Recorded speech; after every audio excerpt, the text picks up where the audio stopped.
नमस्कार बच्चों, आप देख रहे हैं NCERT विद छाया। अभी तक आपने मेरे चैनल को सब्सक्राइब नहीं किया है तो सब्सक्राइब जरूर से कर लें। तो आज हम पढ़ने वाले हैं कक्षा 5 की रिमझिम पाठ्यपुस्तक का चैप्टर नंबर 11, जिसका नाम है चावल की रोटियां। बच्चों, ये एक नाटक है।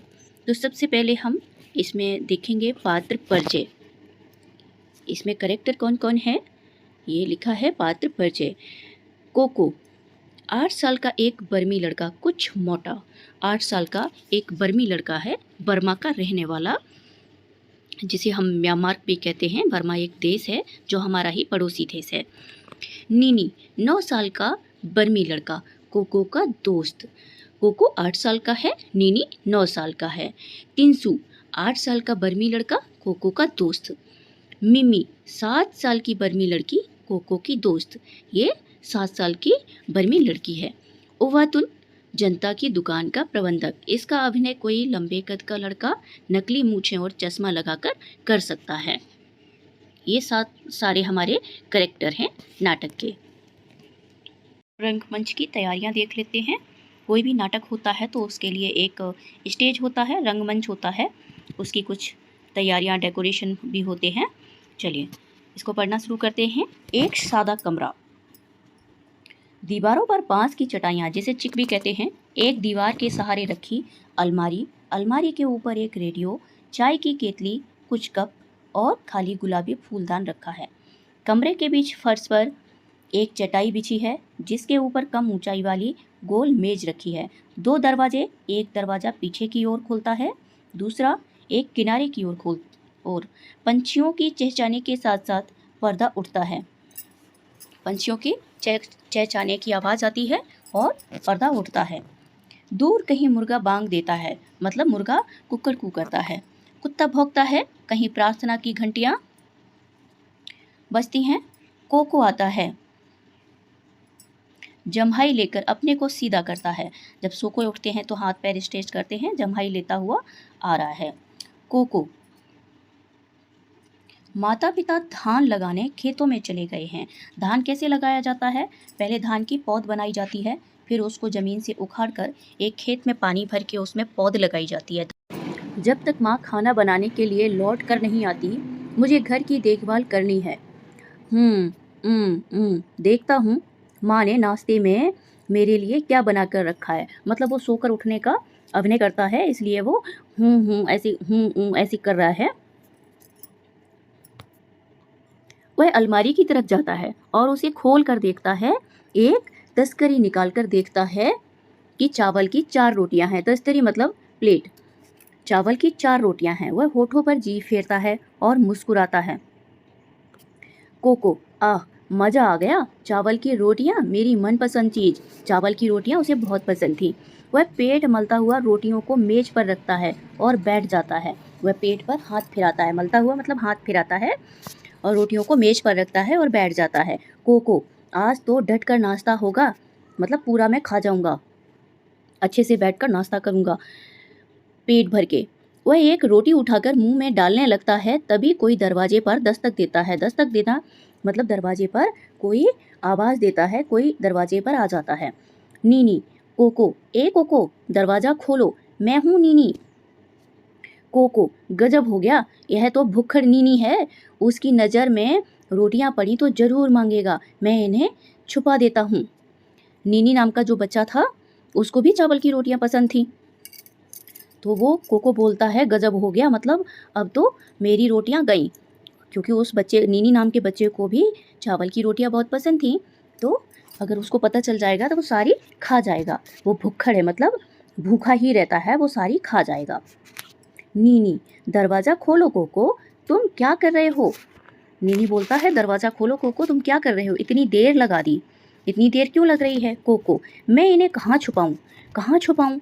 मनी मन सोच रहा है। रेडियो की तरफ देखकर मैं तस्करी को रेडियो को पीछे छुपा दूंगा। जोर से अभी आता हूँ। नीनी जरा रुको। कोको आओ नीनी, अंदर आ जाओ। नीनी अंदर आता है। नीनी दरवाज़ा खोलने में इतनी देर क्यों लगाई? कोको कुछ खास नहीं, मैंने अभी अभी नाश्ता किया और मुंह धोने लगा था। बोलो सुबह सुबह कैसे आना हुआ? नीनी क्या यह मत कहना कि तुम भूल गए थे, परीक्षा के बारे में रेडियो पर खास सूचना आने वाली थी। खास सूचना मतलब इम्पोर्टेंट इन्फॉर्मेशन। कोको, लेकिन तुम्हारे घर भी तो रेडियो है। कोको ने कहा, तुम्हारे घर भी तो रेडियो है। नीनी, वह खराब है, इसलिए सोचा तुम्हारे रेडियो पर सुनूंगा। नीनी गोल मेज के पास बैठ जाता है। नीनी, रेडियो उठाकर ले आओ ताकि हम आराम से लेटे लेटे सुन सकें। नीनी ने बोला, रेडियो उठाकर ले आओ ताकि हम आराम से लेटे लेटे सुन सकें। कोको बोला, नीनी हमारे रेडियो में भी कुछ खराबी है। कोको ने बोला, हमारे रेडियो में भी कुछ खराब हो गया है। नीनी, आओ कोशिश करके देखें, मैं उठाकर ले आता हूँ। नीनी अलमारी की तरफ जाने लगता है। कोको, नहीं नहीं नीनी, इसे मत छूना, छुओगे तो करंट लगेगा। नीनी रुक जाता है। कोको ने नीनी को रेडियो छूने से मना कर दिया, बोला छुओगे तो करंट लगेगा। नीनी रुक जाता है। नीनी, मैंने तो इसे छू ही लिया था भाई, मैं वह खबर जरूर सुनना चाहता हूँ। तिनसू के घर जाता हूँ, तुम आओगे? कोको, नहीं, अच्छा फिर मिलेंगे। कोको ने बोला, नहीं आऊँगा, अच्छा फिर मिलेंगे। नीनी तेजी से बाहर निकल जाता है। कोको गहरी सांस लेकर, हाँ बाल बाल बचे, मतलब बच गए, अब चलकर नाश्ता किया जाए। बाल बाल बचे ये एक मुहावरा है। बाल बाल बचे मतलब किसी संकट से किसी प्रकार निकल जाना, वही वो बोल रहा है। गहरी सांस लेकर बोला, बाल बाल बचे, अब चलकर नाश्ता किया जाए, मेरे पेट में चूहे दौड़ने लगे हैं। कोको तस्तरी उठाकर मेज के पास आता है, एक रोटी उठाकर खाने लगता है। तभी दरवाजे पर दस्तक सुनाई देती है। दरवाजे पर फिर से आवाज आती है। कोको तस्तरी नीचे रख कर जाने अब कौन आ टपका, मतलब कौन आ गया। मिमी, कोको दरवाजा खोलो, मैं हूँ मिमी। कोको, बाप रे, ये तो मिमी है, उसे चावल की रोटियां मेरी ही तरह बहुत अच्छी लगती हैं। कोको बड़ा हैरानी से बोलता है, बाप रे, यह तो मिमी है, मतलब उसे भी चावल की रोटियां पसंद है। वह हमेशा भूखी होती है, मतलब भूखी रहती है, मुझे रोटियां छिपा देनी चाहिए, लेकिन कहाँ, वह तो कुछ खाने की चीज़ ढूंढने के लिए सारे कमरे की तलाशी लेगी। मिमी फिर दरवाज़ा खटखटाकर, कोको दरवाज़ा खोलो ना, इतनी देर क्यों लग रही है। मिमी फिर से दरवाज़ा खटखटाती है और बोलती है, कोको दरवाज़ा खोलो, इतनी देर क्यों लगा रहे हो। कोको, कहाँ छिपाऊं, कमरे में चारों तरफ देखकर, ठीक इस फूलदान के अंदर छुपा दूं। कोको फूलदान में तस्तरी रखकर दरवाज़ा खोलता है। मिमी कागज में लिपटा बंडल उठाए कमरे में आती है। मिमी, दरवाज़ा खोलने में इतनी देर क्यों कर दी। कोको, मैंने अभी अभी नाश्ता किया था और मुंह धोने लगा, आओ बैठो। कोको ने बहाना फिर से बना दिया, मैंने अभी अभी नाश्ता किया था और मुंह धोने लगा। कोको और मिमी मेज के इर्द गिर्द बैठते हैं। मिमी, मुझे अभी अभी तुम्हारे माता पिता मिले, तुम्हारी माताजी ने कहा कि तुम्हारे लिए चावल की कुछ रोटियां रखी हैं, मैंने सोचा चावल की रोटियां। कोको बोला, चावल की रोटियां? हाँ थी तो, लेकिन मैंने सब खा ली। कोको बोला, चावल की रोटियां हाँ थी तो, लेकिन मैंने सब खा ली। मिमी, एक भी नहीं बची। कोको, सॉरी मिमी, मैंने सब खा ली। हाथ से पेट को मलते हुए, पेट एकदम भर गया है, हाथ पेट पर हाथ फिराते हुए बोला, पेट एकदम भर गया है, लगता है आज तो दोपहर का खाना भी नहीं खाया जाएगा। पेट इतना भरा है कि दोपहर का खाना भी नहीं खा पाएगा। मिमी, बहुत बुरी बात है, मेरी माँ ने केले के पापड़ बनाए थे, मैंने सोचा तुम्हारे साथ बांट कर खाऊंगी, मैं 4 पापड़ लाई हूँ, 2 तुम्हारे लिए, 2 अपने लिए, सोचा था तुम्हारी चावल की रोटियां और मोटे पापड़ दोनों का बढ़िया नाश्ता रहेगा।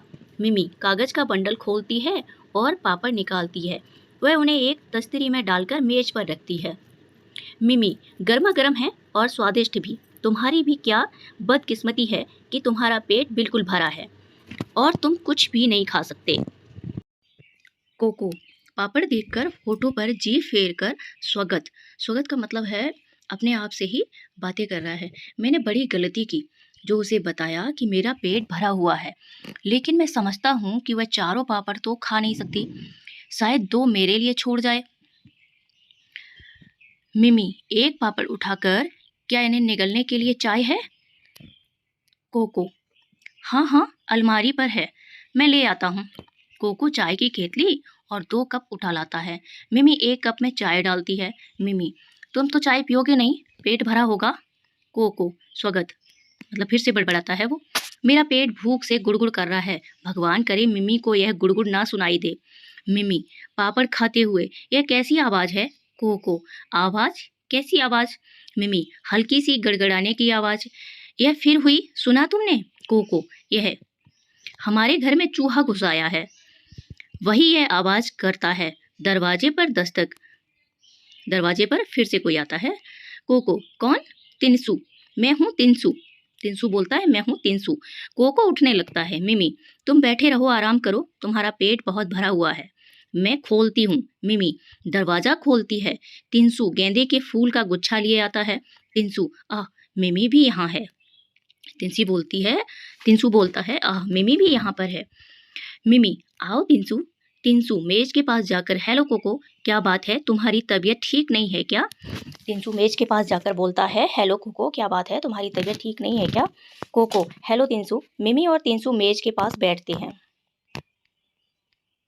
मिमी, तिनसु से ये ठीक है, बस नाश्ते में चावल की रोटियां ज़्यादा खाली हैं। मिमी बोलती है, तिनसु को बताती है, यह ठीक है, बस चावल की रोटियां ज़्यादा खाली हैं। तिनसु केले के पापड़ों की तरह देखकर, आह, केले के पापड़, केले के पापड़ों की तरफ देखता है और बोलता है, आह, केले के पापड़। मिमी, मैं कोको के लिए भी लाई थी, लेकिन चूंकि उसका पेट एकदम भरा हुआ है, तुम इन्हें खत्म करने में मेरी मदद करोगे? मिमी बोलती है, कोको के लिए भी मैं लेके आई थी, लेकिन उसका तो पेट भरा है चावल की, मतलब सारी रोटियां उसने खा ली हैं, तुम इन्हें खत्म करने में मेरी मदद करोगे? तिनसु, नेकी और पूछ पूछ, मतलब अच्छा काम करूं और पूछ पूछ। तो नेकी और पूछ पूछ ये एक मुहावरा है, इसका मतलब है किसी भलाई के काम को करने के लिए पूछना क्या। तुम्हारी माँ गांव में सबसे बढ़िया पापड़ बनाती है, तिनसु ने बोला। तिनसु एक पापड़ उठाकर खाने लगता है। मिमी उसके लिए कप में चाय डालती है। मिमी कप देखकर, यह लो, चाय के साथ खाओ। तिनसु चाय की चुस्की लेकर होठों पर जीभ फिराकर बोलता है, बहुत बढ़िया है, मेरी खुशकिस्मती है जो इस वक्त यहाँ आ गया। तिनसु बोलता है, बहुत बढ़िया है चाय, मेरी खुशकिस्मती है जो इस वक्त मैं यहाँ आ गया। कोको, स्वगत, फिर से बड़बड़ाता है, तुम्हारी खुशकिस्मती है और मेरी बदकिस्मती है, मतलब बैड लक है मेरा, बदकिस्मती बैड लक है मेरा। मिमी और तिनसु एक एक पापड़ खा लेते हैं और मिमी दूसरा उठा लेती है। मिमी, यह लो तिनसु, एक और खाओ। तिनसु, नहीं, मेरे लिए तो एक ही काफ़ी है। तिनसु बोला, मेरे लिए एक ही काफ़ी है। मिमी, आधा तो ले लो, दूसरा आधा मैं खा लूँगी। एक कोको के लिए रहा, शाम को खा लेगा।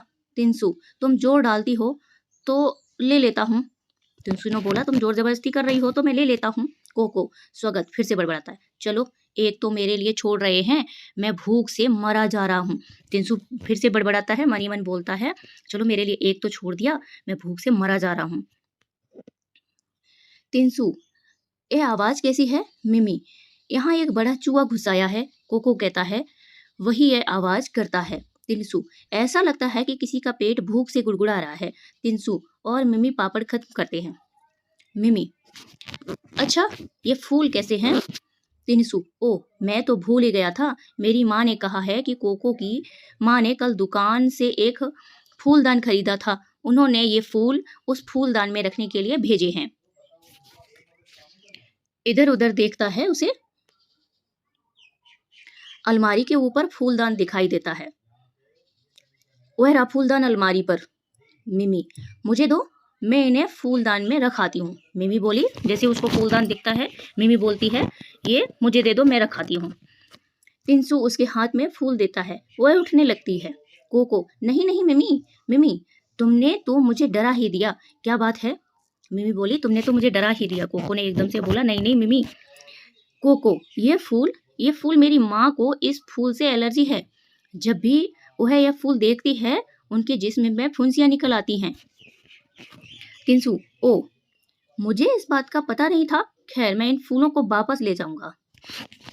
तिनसु ने बोला, मुझे इस बात का पता नहीं था, खैर मैं इन फूलों को वापस ले जाऊंगा। कोको चैन की सांस लेकर आराम से उसने सांस ली, थोड़ा सा रिलैक्स हुआ वो, और मन ही मन बड़बड़ाया, मुझे अपनी रोटियों को बचाने के लिए कितने झूठ बोलने पड़ेंगे। दरवाजे पर दस्तक, दरवाजे पर फिर से दस्तक होती है, आवाज आती है।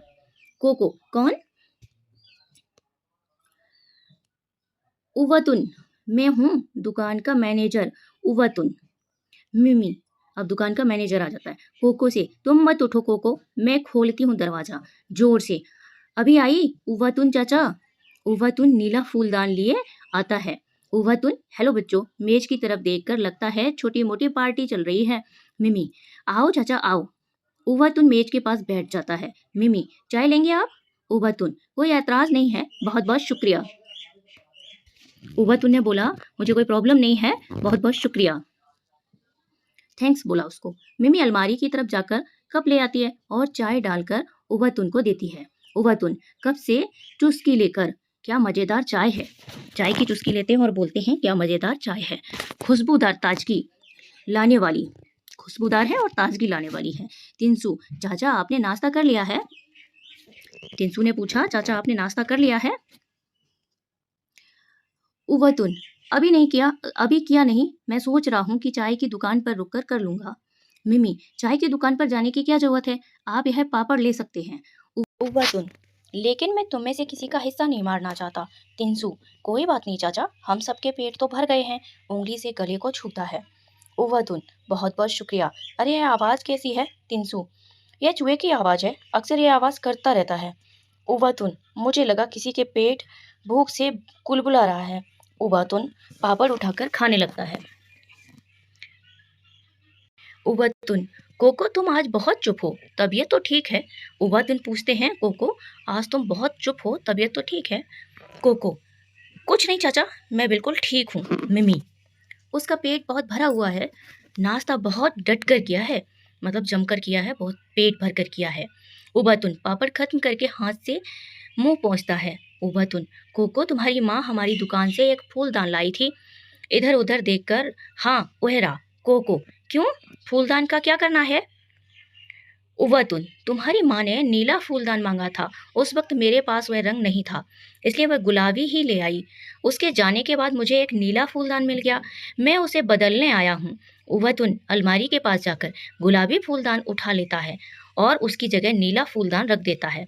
उवतुन कोको से, मुझे यकीन है तुम्हारी माँ नीला फूलदान देखेगी तो बहुत खुश होगी।